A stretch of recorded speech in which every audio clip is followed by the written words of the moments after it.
السلام علیکم ورحمۃ اللہ وبرکاتہ۔ آج سے ہم سورہ المزمل کا مطالعہ شروع کر رہے ہیں۔ اس کی ابتدائی 14 آیات کا ترجمہ لے کر اس وقت میں حاضر ہوں، سماعت فرمائیے۔ اعوذ باللہ من الشیطان الرجیم، بسم اللہ الرحمن الرحیم۔ اے اوڑھ لپیٹ کے سونے والے، رات کو نماز میں کھڑے رہا کرو مگر کم، آدھی رات یا اس سے کچھ کم کر لو یا اس سے کچھ بڑھا دو، اور قرآن کو خوب ٹھہر ٹھہر کر پڑھو۔ ہم تم پر ایک بھاری کلام نازل کرنے والے ہیں۔ در حقیقت رات کا اٹھنا اور نفس پر قابو پانے کے لیے بہت کارگر ہے، اور قرآن ٹھیک پڑھنے کے لیے زیادہ موزوں ہے۔ دن کے اوقات میں تو تمہارے لیے بہت مصروفیات ہیں۔ اپنے رب کے نام کا ذکر کیا کرو اور سب سے کٹ کر اسی کے ہو رہو۔ وہ مشرق و مغرب کا مالک ہے، اس کے سوا کوئی خدا نہیں ہے، لہٰذا اسی کو اپنا وکیل بنا لو، اور جو باتیں لوگ بنا رہے ہیں ان پر صبر کرو اور شرافت کے ساتھ ان سے الگ ہو جاؤ۔ ان جھٹلانے والے خوشحال لوگوں سے نمٹنے کا کام تم مجھ پر چھوڑ دو اور انہیں ذرا کچھ دیر اسی حالت پر رہنے دو۔ ہمارے پاس ان کے لیے بھاری بیڑیاں ہیں اور بھڑکتی ہوئی آگ اور حلق میں پھنسنے والا کھانا اور دردناک عذاب ہے۔ یہ اس دن ہوگا جب زمین اور پہاڑ لرز اٹھیں گے اور پہاڑوں کا حال ایسا ہو جائے گا جیسے ریت کے ڈھیر ہیں جو بکھرے جا رہے ہیں۔ صدق اللہ العظیم۔ یہ صورت نبوت کے ابتدائی دنوں کی صورت ہے، اور اس میں جو 3 اہم ہدایت دی گئی ہیں صلی اللہ علیہ وسلم کو۔ ان ہدایت کی جو تفصیل کچھ ملتی ہے مولانا سید ابو العلا مودودی رحمۃ اللہ علیہ کی تفسیر میں۔ اس صورت کے تعارف میں آپ نے کچھ باتیں لکھی ہیں۔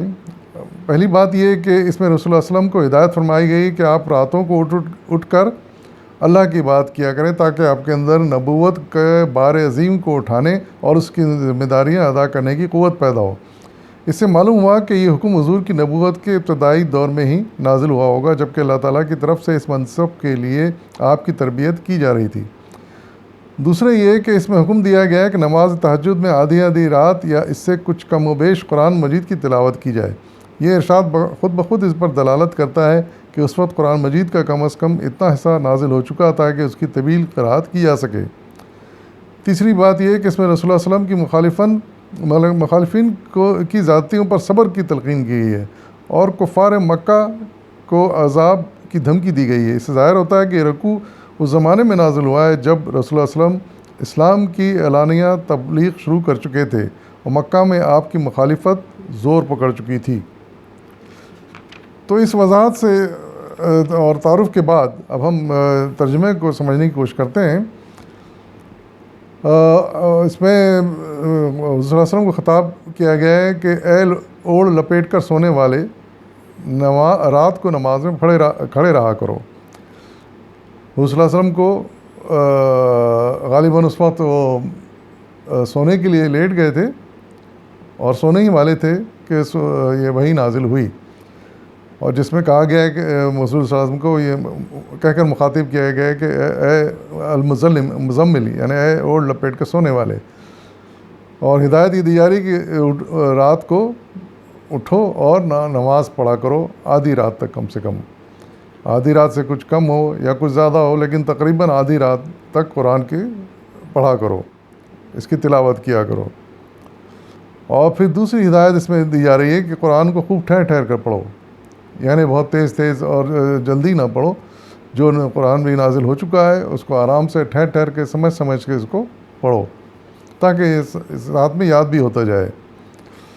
پھر ارشاد فرمایا جا رہا ہے کہ ہم تم پر ایک بھاری کلام نازل کرنے والے ہیں، اور اس سے مراد یہ ہے کہ اس میں بہت ہی اہم باتیں کہی جا رہی ہیں، جس میں بہت اہم مضامین بیان کیے گئے ہیں، بہت اہم باتیں بیان کی گئی ہیں، اور بہت اہم ذمہ داریاں مسلمانوں پر ڈالی جانے والی ہیں۔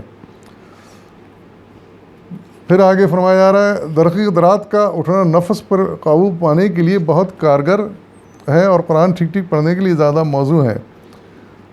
یہ بھی اللہ تعالیٰ سمجھا رہے ہیں کہ یہ رات کا وقت ہے، یہ چونکہ سکون کا وقت ہوتا ہے، کوئی اور مصروفیت نہیں ہوتی، تو آپ اطمینان سے اس کو قرآن کو ٹھہر ٹھہر کے پڑھ سکتے ہیں اور سمجھ کر پڑھ سکتے ہیں۔ اور دوسری بات یہ کہ رات کو اٹھ کر اس طرح جاگنا اور یہ قرآن کو پڑھنا نفس پر قابو پانے کے لیے بہت ضروری ہے۔ ظاہر ہے کہ نفس پر اگر انسان قابو پانے کی کوشش کرے تو اس کے لیے تھوڑی بہت تکلیف تو ہوتی ہے، وہ برداشت کرنی ہوتی ہے، تبھی جا کے آدمی اپنے نفس پر، اپنے خیالات پر، اپنی قوت ارادی پر قابو پا سکتا ہے۔ تو یہی اللہ تعالیٰ ہدایت دے رہے ہیں صلی اللہ علیہ وسلم کو کہ اس طرح کرو گے تو تم اپنے نفس پر قابو پانے کے قابل ہو جاؤ گے۔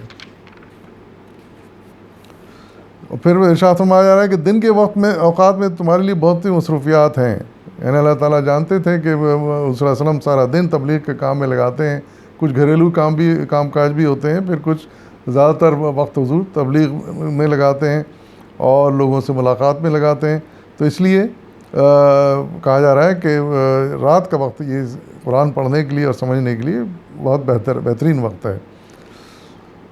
اور پھر ارشاد فرمایا کہ سب سے کٹ کر اسی کی اور رہو، مطلب اصل تعلق صرف اللہ تعالیٰ کی ذات سے ہونا چاہیے کہ وہی مشرق و مغرب کا مالک ہے، اس کے سوا کوئی خدا نہیں ہے، وہی خدا یہ کلام بھیج رہا ہے، وہی خدا اس کے ذریعے تمہیں بھی نصیحتیں کر رہا ہے اور تمام مسلمانوں کے لیے ہدایت بھیج رہا ہے۔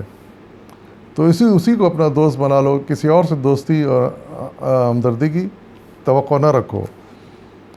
اور یہ لوگ جو مخالفت کر رہے ہیں تمہارے پر تانے تشنے کرتے ہیں، تم پر بہتان لگاتے ہیں، تم کو تکلیف دیتے ہیں، تو ان پر صبر سے کام لو۔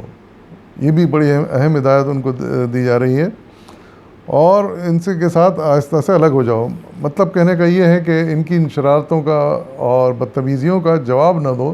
اگر یہ بدتمیزی پر اتر آئیں اور اس سے باز نہ آئیں، سمجھانے سے بھی باز نہ آئے، تو پھر آہستہ سے ان سے الگ ہو جاؤ، ان کے ساتھ الجھو نہیں، ان کی باتوں کا جاہلانہ باتوں کا جواب نہ دو۔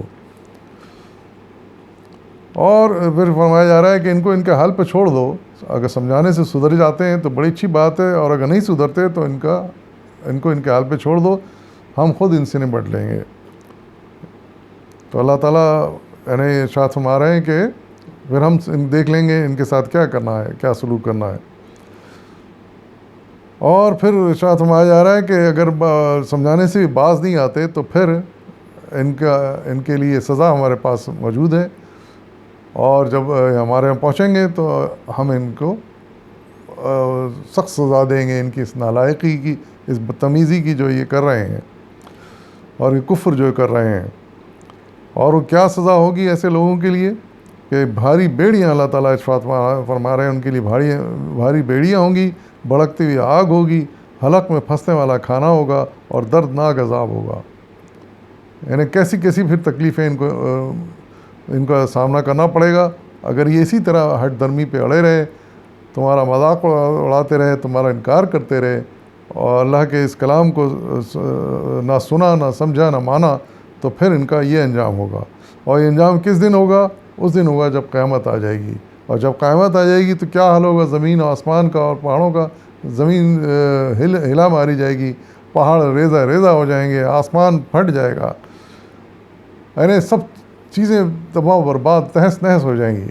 وہ قیامت کا دن ہوگا، اور پھر اس دن پھر ان سے ان کے کیے کا حساب لیا جائے گا، اور پھر اسی دن پھر ان کے کیے کی سزا بھی ان کے لیے شروع ہو جائے گی۔ تو یہ وہ نصیحتیں تھیں جو صلی اللہ علیہ وسلم کو کی گئیں، اور یہ وہ وارننگ تھی جو صلی اللہ علیہ وسلم کے ذریعے ان کفار مشرکین کو اور نافرمان اور بدتمیز لوگوں کو دی جا رہی ہے۔ وآخر دعوانا الحمد للہ رب العالمین۔